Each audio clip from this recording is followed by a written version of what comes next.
Le scénario Chrysalide prévoit de valoriser tous les matériaux récupérés de l'ancienne ZAC, c'est-à-dire les bétons, les structures et les terres excavées, pour mettre en place une gestion de l'eau gravitaire à ciel ouvert. Les enjeux sont écologiques, énergétiques, identitaires. La biodiversité déjà présente sera conservée et même mieux installée. Telle la chenille qui devient chrysalide pour se transformer en papillon, la ZAC se transformera pour se magnifier. Dans le cadre de ce projet, nous avons élaboré un schéma de gestion des eaux usées. Donc nous avons d'abord regardé les réseaux qui existaient déjà au sein de la ZAC, mais nous nous sommes rendus compte en superposant cette carte au plan masse sur AutoCAD que les réseaux étaient pour la plupart à dévoyer car ne suivaient plus du tout le tracé des voiries. On a donc créé de nouveaux réseaux, de nouvelles canalisations en passant à un réseau séparatif puisqu'on va traiter les eaux de pluie à la parcelle qui suivent donc le sens des voiries.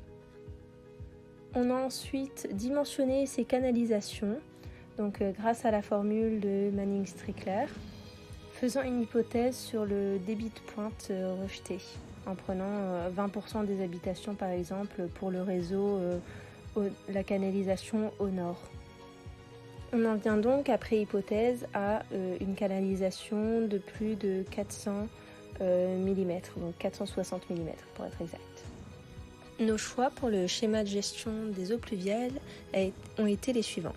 Implanter un bassin nautique, donc un bassin de rétention à ciel ouvert dans lequel s'achemineront les eaux pluviales, surtout pendant les épisodes orageux ou pluies exceptionnelles, grâce à un réseau de noues à massifs drainants dont les graviers seront issus du concassage du béton existant, autrefois sur la ZAC. Et ces noues seront situées le long des parcs et des chaussées de la ZAC, donc sur tous les bassins versants.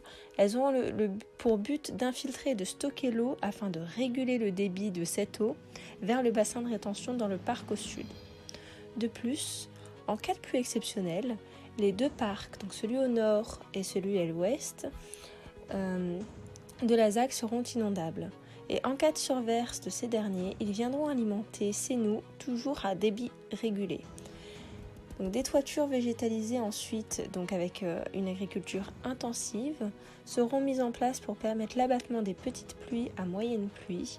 Et en cas de crue, nous voulons que cette ZAC soit résiliente. Ainsi, nous optons pour des levées piétonnes, un axe principal qui serait surélevé vers des zones non inondables et qui serait en matériaux recyclés, ce qui permettra aux habitants et au CHU de se mettre à l'abri en cas de crue.